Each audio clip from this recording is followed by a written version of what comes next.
The RovaWash brushes have a special part to contribute to the success of the RovaWash machine. The RovaWash is very versatile and very efficient at cleaning, and some of that success comes down to the brush action. They're cylindrical brushes. Now that is opposed to the other type of brush, which is a rotary brush, which you see on most scrubber dryers. But the RovaWash is a cylindrical brush, the action turning in this way. That, as you can see, gets you very good cleaning capability on the floor as it works into the texture of the floor at very fast RPM.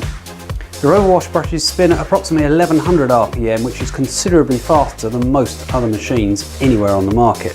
That gives you really good cleaning capability.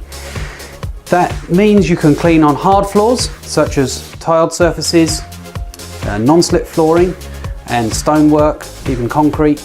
But it also means you can clean on carpets, the office commercial style carpets, and also entrance matting. A very versatile machine, but a lot of that power comes down to the type of brush it's using.